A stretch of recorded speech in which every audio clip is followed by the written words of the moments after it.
Divine Thoughts, a journey to the innermost recesses of our soul. Isho മിശിഹായ്ക്ക് സ്തുതിയായിരിക്കട്ടെ.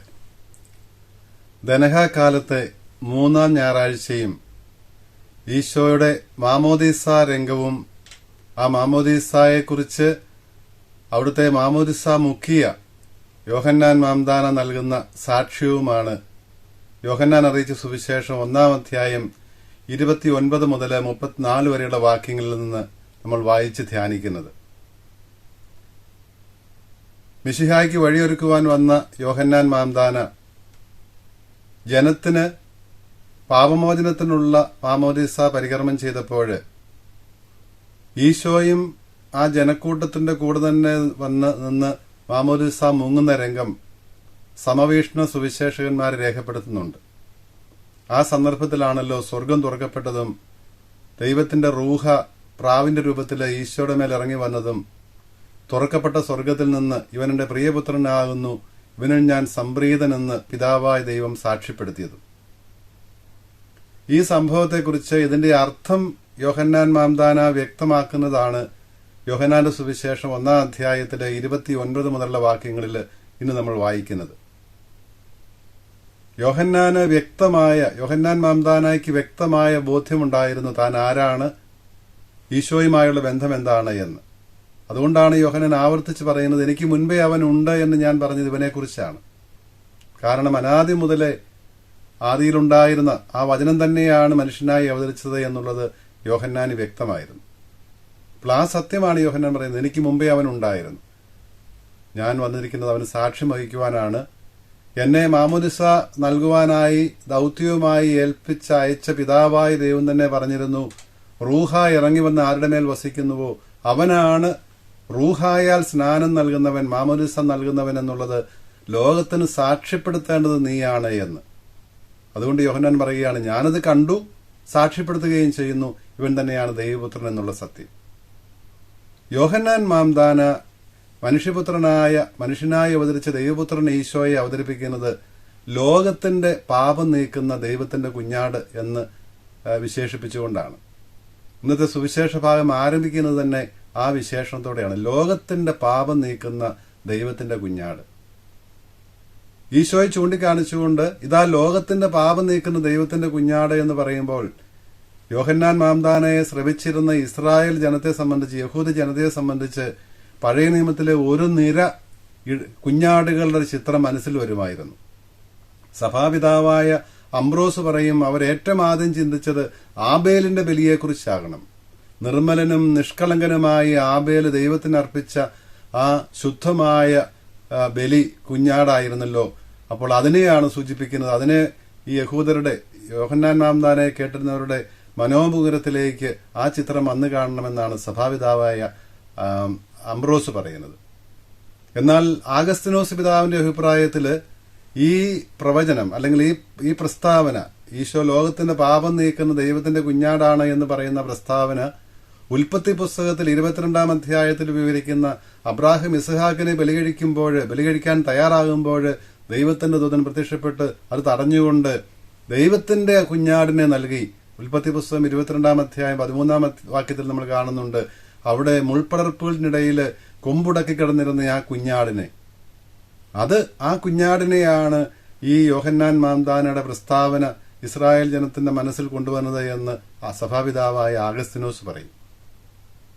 മുൾമുടി ധരിച്ച് മനുഷ്യവർഗത്തിന്റെ പാപം വഹിച്ചുകൊണ്ട് ഗാഗുൽത്താമലയിലേക്ക് പോകുന്ന ഈശോയെയാണ് അവിടെ സൂചിപ്പിക്കുന്നത് എന്നാണ് ആഗസ്തിനോസ് പിതാവിന്റെ അഭിപ്രായം. പുറപ്പാട് പുസ്തകം 12-ാം അധ്യായത്തിൽ വിവരിക്കുന്ന ആ പെസഹ കുഞ്ഞാട് മെസ്രൈനിലെ അടിമത്തത്തിൽ നിന്ന് ഇസ്രായേൽ ജനത്തെ വിമോചിപ്പിക്കുന്നതിന് കാരണമായി തീർന്നത് ആ കുഞ്ഞാടായിരുന്നു, ആ കുഞ്ഞാടിന്റെ രക്തമായിരുന്നു. മെസ്രൈനിലെ ഇസ്രായേൽ ഭവനങ്ങളുടെ കട്ടിലപ്പടിയിലുണ്ടായിരുന്ന ആ രക്തമാണല്ലോ സംഹാരദൂതനിൽ നിന്ന് ഇസ്രായേൽ ജനത്തിന്റെ ആദ്യജാതരെ സംരക്ഷിച്ചതും ഇസ്രായേൽ ജനത്തെ വിട്ടയക്കുന്നതിന് ഫറവോയെ പ്രേരിപ്പിച്ചതുമല്ല. അപ്പോൾ ആ പെസഹ കുഞ്ഞാടാണ് ആണ്ടുതോറും ഇസ്രായേൽ ജനം ആഘോഷിച്ചിരുന്ന ആ പെസഹ അനുഭവത്തിന്റെ, കടന്നുപോരൽ അനുഭവത്തിന്റെ കാരണമായി നിന്നിരുന്ന, അടിസ്ഥാനമായി നിന്നിരുന്ന ആ പെസഹ കുഞ്ഞാടിനെയാണ് യോഹന്നാൻ മാംദാനയുടെ ഈ പ്രസ്താവന, ഇതാ ലോകത്തിന്റെ പാപം നീക്കുന്നത് എന്നുള്ള പ്രസ്താവന അനുസ്മരിപ്പിക്കുന്നുവെന്ന് പല സഭാപിതാക്കന്മാരും പറയുന്നത് നമുക്ക് അവരുടെ വ്യാഖ്യാനങ്ങളിൽ കാണാൻ സാധിക്കും. പെസഹ കുഞ്ഞാടാണ് എന്ന്. ലേവ്യരുടെ പുസ്തകത്തിലെ ആദ്യ അധ്യായത്തിൽ വിവരിക്കുന്ന നിരവധി ബലിമൃഗങ്ങളെക്കുറിച്ച് പറയുന്നുണ്ട്. അവിടെയും ഈ ദിവസവും അർപ്പിച്ചിരുന്ന ബലികളിൽ ബലിമൃഗത്തിൽ ഒന്ന് കുഞ്ഞാടായിരുന്നു. അപ്പോൾ ഈ ദിവസവും അർപ്പിക്കപ്പെട്ടിരുന്ന ജനത്തിന്റെ പാപപരിഹാരത്തിന് വേണ്ടി അർപ്പിക്കപ്പെട്ടിരുന്ന കുഞ്ഞാടുകളിൽ ഒന്നിനെയാണ്, അല്ലെങ്കിൽ ആ കുഞ്ഞാടുകളെയാണ് യോഹന്നാൻ മാംദാനയുടെ പ്രസ്താവന അനുസ്മരിപ്പിച്ചത് എന്ന് പറയുന്ന സഭാപിതാക്കന്മാരുമുണ്ട്. എന്നാൽ ഏഷ്യ നിവിയ പറഞ്ഞിരുന്ന സഹനദാസനെ കുറിച്ച് പറയുന്ന ആ ഭാഗം, ഏഷ്യയുടെ പ്രവചനം 52 അധ്യായം 13 വാക്യത്തിലും 53 അധ്യായം 7 വാക്യത്തിലുമുള്ള കൊലക്കളത്തിലേക്ക് നയിക്കപ്പെടുന്ന നിശബ്ദനായിരിക്കുന്ന ഒരു വാക്കുപോലും ഉരിയാടാത്ത ആ കുഞ്ഞാടിനെയാണ് യോഹന്നാൻ മാംദാനയുടെ ഈ പ്രസ്താവന അനുസ്മരിപ്പിക്കുന്നത് എന്ന് മറ്റ് സഭാപിതാക്കന്മാരും സാക്ഷ്യപ്പെടുത്തുന്നുണ്ട്. യോഹന്നാന്റെ തന്നെ സുവിശേഷത്തില് ലോകത്തിന്റെ പാപം വഹിക്കുവാൻ വേണ്ടിയാണ് അവിടുന്ന് മനുഷ്യനായി അവതരിച്ചത്, അവിടെയാണ് പിതാവായ ദൈവത്തിന് സ്നേഹം പ്രകടമാക്കിയത് എന്ന് യോഹന്നാന്റെ സുവിശേഷം 3 അധ്യായം 14-15 വാക്യങ്ങളിൽ പറയുന്നുണ്ടല്ലോ. യോഹന്നാന്റെ തന്നെ സുവിശേഷം 8 അധ്യായം 28 വാക്യത്തിലും 12 അധ്യായം 32 വാക്യത്തിലും എല്ലാം കുരിശില് ഏറ്റപ്പെടാൻ പോകുന്നത്, ഉയർത്തപ്പെടാൻ പോകുന്ന മിശിഹായെക്കുറിച്ച് പ്രതിപാദിക്കുമ്പോൾ മരുഭൂമിയിൽ ഉയർത്തപ്പെട്ട സർപ്പത്തെക്കുറിച്ച്, മോശ ഉയർത്തിയ സർപ്പത്തെക്കുറിച്ച് 3 അധ്യായത്തിൽ 15 വാക്യത്തിൽ പറഞ്ഞതുപോലെ തന്നെ ഇവിടെയും 8 അധ്യായത്തിലും 12 അധ്യായത്തിലും എല്ലാം സൂചിപ്പിക്കുന്നതും മനുഷ്യവർഗത്തിന്റെ പാപം വഹിക്കുവാൻ വേണ്ടി കുരിശിൽ ഉയർത്തപ്പെടുന്ന മിശിഹായെയാണ്. അപ്പോൾ ആ സഹനദാസനെ കുറിച്ചാണ് ഏഷ്യ നിവിയ 52-53 അധ്യായങ്ങളിൽ സൂചിപ്പിച്ച, മുൻകൂട്ടി അറിയിച്ച ആ സഹനദാസനാണ് കുഞ്ഞാടായിട്ട് പ്രത്യക്ഷപ്പെടുന്നത്. കുഞ്ഞാടിനെ പോലെ പ്രത്യക്ഷപ്പെടുന്ന ആ സഹനദാസനെയാണ് യോഹന്നാൻ മാംദാനയുടെ പ്രസ്താവന, ഇതാ ലോകത്തിന്റെ പാപം നീക്കുന്ന ദൈവത്തിന്റെ കുഞ്ഞാട് എന്നുള്ള പ്രസ്താവന ഓർമ്മിപ്പിക്കുന്നത് എന്ന് മറ്റ് സഭാപിതാക്കന്മാരും, അത് അലക്സാൻഡ്രിയയിലെ സിറിലായാലും ക്രിസോസ്തോമായാലും ഒക്കെ പറയുന്നത് നമ്മൾ കാണുന്നുണ്ട്. മിശിഹായുടെ ജീവിതം മുഴുവന്റെയും ഒരു വളരെ സമ്യക്കായിട്ടുള്ള സംഗ്രഹം ഈ ഒരു വിശേഷണത്തിലുണ്ട്, ദൈവത്തിന്റെ കുഞ്ഞാട് എന്നുള്ള പ്രസ്താവനയിൽ. ഈശോ മനുഷ്യനായിട്ട് അവതരിച്ചത് മനുഷ്യവർഗത്തെ നഷ്ടപ്പെട്ടു പോയ ആ ദൈവ മക്കളുടെ ഭാഗ്യത്തിൽ നിന്ന് ആ സ്ഥാനത്തേക്ക് തിരികെ കൊണ്ടുവരാൻ വേണ്ടിയിട്ടായിരുന്നല്ലോ. അപ്പോൾ ആ നഷ്ടമായ ആദ്യ മാതാപിതാക്കന്മാരുടെ വീഴ്ച മൂലം, അനുസരണക്കേട് മൂലം സംഭവിച്ച ആ നഷ്ടപ്പെട്ടു പോയ ദൈവിക സൗഭാഗ്യം അത് വീണ്ടും നൽകുന്നതിന് വേണ്ടിയാണ് അവിടുന്ന് എല്ലാവർക്കുമായി മരിച്ചതും അങ്ങനെ മരണത്തെ തന്നെ ഇല്ലാതാക്കിയതുമെന്നാണ് അലക്സാൻഡ്രിയയിലെ സിറിൽ അഭിപ്രായപ്പെടുന്നത്. യോഹന്നാൻ മാംദാനയ്ക്ക് തന്നെ അരൂപിയുടെ ഈ ആവാസം, റൂഹായുടെ ഈ വരവ് മിശിഹ തന്നെയാണ് എന്നുള്ളത് അദ്ദേഹത്തിനുണ്ടായിരുന്ന ബോധ്യം, അമ്മയുടെ ഉദരത്തിൽ വെച്ച് തന്നെ മിശിഹായെക്കുറിച്ചുള്ള ബോധ്യമുണ്ടായിരുന്ന യോഹന്നാൻ മാംദാനയ്ക്ക് അത് അല്പം കൂടി ഉറപ്പിക്കുന്നതിനും ധൈര്യപൂർവ്വം ബോധ്യപൂർവ്വം ജനത്തോട് സാക്ഷ്യപ്പെടുത്തുന്നതിനും സഹായിച്ചു എന്നാണ് ക്രിസോസ്തോം പറയുന്നത് നമ്മൾ കാണുന്നുണ്ട്. മിശിഹായെ വ്യക്തമാക്കി കൊടുത്തു യോഹന്നാന് തന്നെ, അത് ജനത്തിന് വ്യക്തമാക്കുവാൻ യോഹന്നാനെ സഹായിക്കുകയും ചെയ്തു എന്നാണ് ക്രിസോസ്തോം അഭിപ്രായപ്പെടുന്നത്. ജെറൂസലമിലെ സിറില് നോഹയുമായിട്ട് ഈശോയെ താരതമ്യപ്പെടുത്തുന്നത് നമുക്ക് കാണാൻ സാധിക്കും. അദ്ദേഹത്തിന്റെ മതപ്രബോധനങ്ങളിൽ, വിശ്വാസ പ്രബോധനങ്ങളിൽ നമുക്ക് കാണാൻ സാധിക്കും. അദ്ദേഹം ഈശോയെ കാണുന്നത് നോഹയെ കാണുന്നത് ഈശോയുടെ പ്രതിരൂപമായിട്ടാണ്.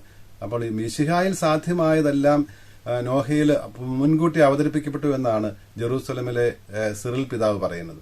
അവിടെ നോഹ തടികൊണ്ട് നിർമ്മിച്ച പേടകമാണ് രക്ഷയ്ക്ക് കാരണമായി ഭവിച്ചത് എങ്കിൽ ഇവിടെ ഇതാ കുരിശില് തടിയിൽ മരിക്കുന്ന മിശിഹായാണ് മനുഷ്യവർഗം മുഴുവന്റെയും രക്ഷയ്ക്ക് കാരണമാകുന്നതെന്ന് പറയുന്നു. അതുപോലെ തന്നെ നോഹയുടെ ആ ജലപ്രളയത്തിന്റെ അവസാനം പ്രാവ് കൊണ്ടുവരുന്ന ഒലിവ് ഇലയാണല്ലോ, ഒലിവ് തണ്ടാണല്ലോ ജലമിറങ്ങി പ്രളയം അവസാനിച്ചിരിക്കുന്നു എന്നുള്ളതിന് തെളിവായിട്ട് സമാധാനത്തിന്റെ സദ്വാർത്തയുമായി വന്നത്, ആ രക്ഷയുടെ വാർത്തയുമായി വന്നത് ആ പ്രാവായിരുന്നു, ആ ഒലിവ് കുമ്പുമായി വന്ന പ്രാവ്. അപ്പോൾ അതുകൊണ്ടാണ് മാമോദീസയുടെ വേളയിൽ പ്രാവിന്റെ രൂപത്തിൽ തന്നെ മിശിഹ, ദൈവത്തിന്റെ റൂഹ, ദൈവത്തിന്റെ അരൂപി ഈശോയുടെ മേൽ വന്നു വസിക്കുന്നതായി കാണപ്പെട്ടത്. അത് ജനത്തിനു വേണ്ടിയായിരുന്നു. ചുറ്റും നിന്നിരുന്ന മാമോദിസ മങ്ങുവാനായി, യോഹന്നാനെ ശ്രവിക്കുവാനായി വന്നിരുന്ന ജനത്തിന് സാക്ഷിതനായിട്ട് റൂഹ വന്നു വസിച്ചത് എന്നും ജെറൂസലമിലെ സിറില് പറയുന്നത് നമുക്ക് കാണുവാൻ സാധിക്കും. അപ്പോൾ എന്തിനു വേണ്ടിയായിരുന്നു അവിടുന്ന് മനുഷ്യനായി അവതരിച്ചതും ജനത്തിന്റെ ലോകത്തിന്റെ പാപം വഹിച്ചതുമെല്ലാം? നമ്മുടെ മരണത്തെ, പാപം മൂലം വന്നു ഭവിച്ച മരണത്തെ ഇല്ലാതാക്കുവാനും നമുക്ക് നിത്യജീവൻ നൽകുവാനുമായിരുന്നു. ദൈവിക ജീവനിലേക്ക് നമുക്ക് പങ്കു നൽകാനാണ് നാം എന്തിനു വേണ്ടി സൃഷ്ടിക്കപ്പെട്ടുവോ ആ ഭാഗ്യത്തിലേക്ക് നമ്മെ കൈപിടിച്ച് ഉയർത്താൻ വേണ്ടിയിട്ടായിരുന്നു. അപ്പോൾ ഇതാണ് നമുക്ക് വാഗ്ദാനം ചെയ്യപ്പെട്ടിരിക്കുന്നത്, ഈ നിത്യജീവനാണ്. ഈ നിത്യജീവന്റെ മുന്നോടിയായിരുന്നു യഥാർത്ഥത്തില് സ്വർഗീയ ഓർസലമിൽ ലഭിക്കാനിരിക്കുന്ന ആ നിത്യജീവന്റെ മുന്നോടിയായിരുന്നു ഇസ്രായേൽ ജനത്തിന് ദൈവം വാഗ്ദാനം ചെയ്തിരുന്ന ആ കാനാൻ ദേശം. ആ കാനാൻ ദേശത്തിന്റെ അവിടെ ലഭിക്കുവാൻ പോകുന്ന ആ സ്വസ്ഥതയുടെ, വിശ്രമത്തിന്റെ, ദൈവത്തോടൊത്തുള്ള ജീവിതത്തിന്റെ അതിന്റെ ഒരു മുന്നോടിയായിട്ടാണ് വിശുദ്ധഗ്രന്ഥകർത്താക്കള് ഉൽപ്പത്തി പുസ്തകത്തിന്റെ 2-ാം അധ്യായത്തിന്റെ ആദ്യവാക്യങ്ങളിൽ കാണുന്ന ദൈവത്തിന്റെ വിശ്രമം. സൃഷ്ടികർമ്മത്തിന് ശേഷം ദൈവം വിശ്രമിക്കുന്നതായിട്ട് നമ്മൾ കാണുന്നുണ്ട്. ആ വിശ്രമത്തിലേക്കാണ് മനുഷ്യൻ വിളിക്കപ്പെട്ടിരിക്കുന്നത്. അതുകൊണ്ടാണല്ലോ സീനാ ഉടമ്പടിയുടെ വ്യവസ്ഥകളായിരുന്ന 10 പ്രമാണങ്ങളിൽ ഒന്ന് ഈ സാബത്ത് വിശ്രമത്തെക്കുറിച്ചാണ് പറയുന്നത്. ദൈവം എപ്രകാരം സൃഷ്ടിക്ക് ശേഷം വിശ്രമിച്ചുവോ ആ വിശ്രമത്തിലേക്ക് വിളിക്കപ്പെട്ടിരിക്കുന്നവരാണ് ദൈവത്തിന്റെ ജനവും എന്ന് വ്യക്തമാക്കുന്നതായിരുന്നു ഉടമ്പടി വ്യവസ്ഥകളിൽ ഒന്നായിട്ടുള്ള കർത്താവിന്റെ ദിവസം പരിശുദ്ധമായി ആചരിക്കണമെന്നുള്ള ആ സാബത്തിനെ സംബന്ധിച്ചുള്ള നിയമം.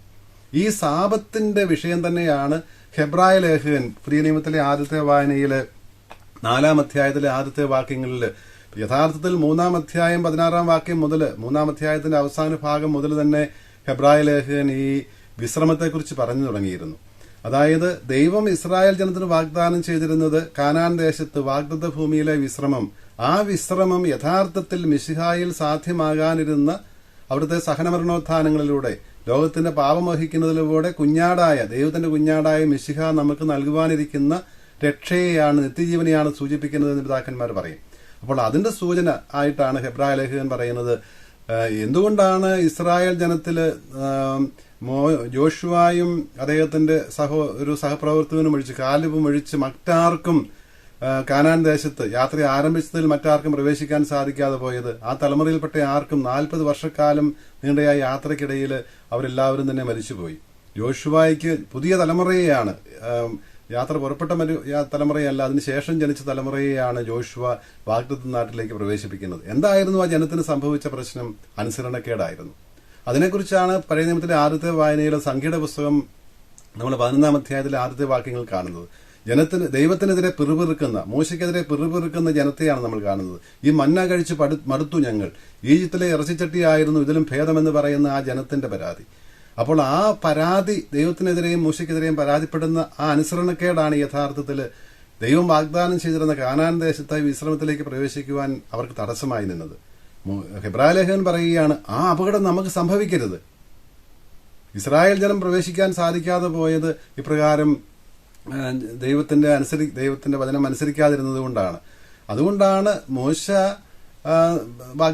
വാഗ്ദാനം ചെയ്യപ്പെട്ടതും ജോഷുവ പൂർത്തിയാക്കിയതുമായ ആ വിശ്രമം, അത് കാനാൻ ദേശത്തെ വിശ്രമം പോലും മിശിഹായിൽ ലഭ്യമാകാനിരുന്ന നിത്യവിശ്രമത്തിന്റെ, നിത്യരക്ഷയുടെ, നിത്യജീവന്റെ മുന്നോടിയായിരുന്നു എന്ന് സൂചിപ്പിക്കുന്നതാണ് സങ്കീർത്തനം. സങ്കീർത്തനത്തിൽ നമ്മൾ കാണുന്നുണ്ടല്ലോ,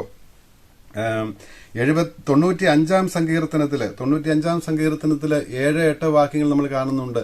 നിങ്ങൾ ഇന്ന് ദൈവത്തിന്റെ സ്വരം കേൾക്കുകയാണെങ്കിൽ പണ്ട് പൂർവികർ ചെയ്തതുപോലെ, മരുഭൂമിയിൽ വെച്ച് യാത്രക്കിടയിൽ അവർ ചെയ്തതുപോലെ, മാസായാലും മെരീബായാലും ചെയ്തതുപോലെ നിങ്ങൾ ഹൃദയം കഠിനമാക്കരുത് എന്ന് 95-ാം സങ്കീർത്തനത്തിൽ ദാവീദ് പറയുന്നത്.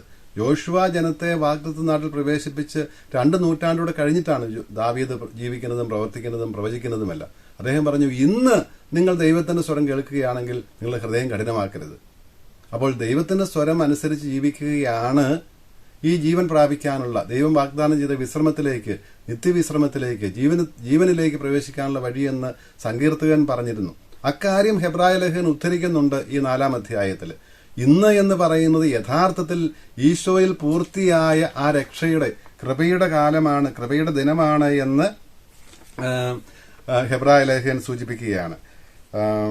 പൗലോസ്ലീഹായും ഇക്കാര്യം കൊരിന്ത്യൻകാർക്ക് എഴുതുന്ന ലേഖനത്തിലും സൂചിപ്പിക്കുന്നത് നമുക്കറിയാം. അപ്പോൾ ഈ വിശ്രമം നമുക്ക് പ്രാപിക്കാൻ സാധിക്കാതെ പോകുമോ അനുസരണക്കേട് മൂലം?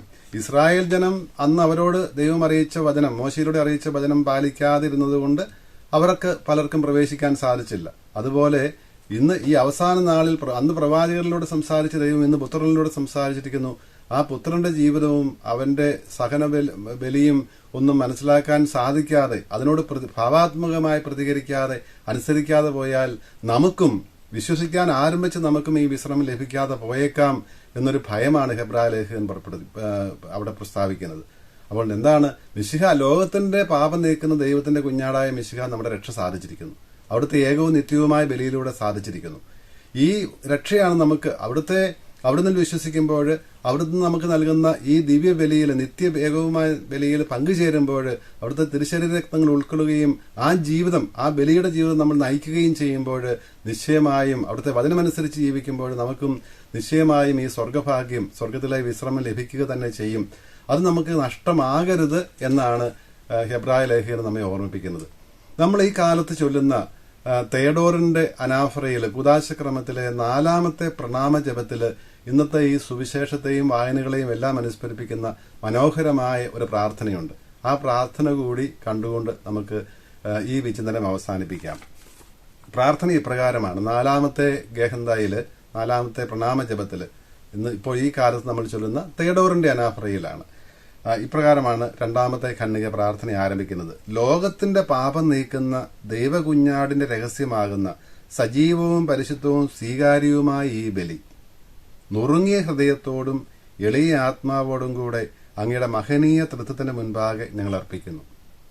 അപ്പോൾ ഈ ബലിയെക്കുറിച്ച്, നമ്മൾ അർപ്പിക്കുന്ന ബലിയെക്കുറിച്ച് സഭാപിതാക്കന്മാര് തേഡോറിലൂടെ നമ്മെ ഓർമ്മിപ്പിക്കുകയാണ്. ലോകത്തിന്റെ പാപം നീക്കുന്ന ദൈവത്തിന്റെ കുഞ്ഞാടിന്റെ രഹസ്യമാണിത്. അപ്പോൾ യോഹന്നാൻ മാംദാന പറഞ്ഞ അതേ പ്രയോഗം തന്നെയാണ് ഇവിടെയും കാണുന്നത്. ലോകത്തിന്റെ പാപം നീക്കുന്ന ദൈവത്തിന്റെ കുഞ്ഞാടിന്റെ രഹസ്യമാണ്, മിസ്റ്ററിയാണ്. സജീവവും പരിശുദ്ധവും സ്വീകാര്യവുമായ ബലിയാണിത്. ഇതെവിടെയാണ് നിങ്ങൾ അർപ്പിക്കുന്നത്? അങ്ങയുടെ മഹനീയ തൃത്വത്തിന് മുൻപാകെയാണ്. എപ്രകാരമാണ്? നുറുങ്ങിയ ഹൃദയത്തോടും എളിയ ആത്മാവോടും കൂടെയാണ്. നുറുങ്ങിയ ഹൃദയം, അത് അനുതാപത്തിന്റെ ഹൃദയമാണ്. തെറ്റുകളെക്കുറിച്ച്, അയോഗ്യതയെക്കുറിച്ച് ഏറ്റുപറയുന്ന ആ ഹൃദയമാണ്. എളിയ ആത്മാവോടും വിനീത മനസ്സോടും കൂടിയാണ് നമ്മൾ ഈ ബലി അർപ്പിക്കുന്നത്. തുടർന്നുള്ള വാചകത്തിൽ എന്തിനു വേണ്ടിയാണെന്നും പറയുന്നുണ്ട്. പാപമോചനത്തിനായി അർപ്പിക്കപ്പെടുന്ന നിർമ്മലവും പരിശുദ്ധവുമായ ഈ ബലിയിൽ അങ്ങ് സംപ്രീതനായി കാരുണ്യപൂർവ്വം ഇത് സ്വീകരിക്കണമേ എന്നാണ് കാർമികൻ ആരാധനാ സമൂഹം മുഴുവനും പ്രാർത്ഥിക്കുന്നത്. അപ്പോൾ തേഡോറിന്റെ ഈ അനാഫറ പ്രാർത്ഥന ചൊല്ലിക്കൊണ്ട് നമ്മൾ കുർബാന അർപ്പിക്കുന്ന ഈ കാലത്ത് ഏറ്റവും അനുയോജ്യമായ പ്രാർത്ഥന വായനകൾ തന്നെയാണ് സുവിശേഷത്തിലൂടെയും മറ്റ് വായനകളിലൂടെയും നമ്മൾ ശ്രമിക്കുന്നത്.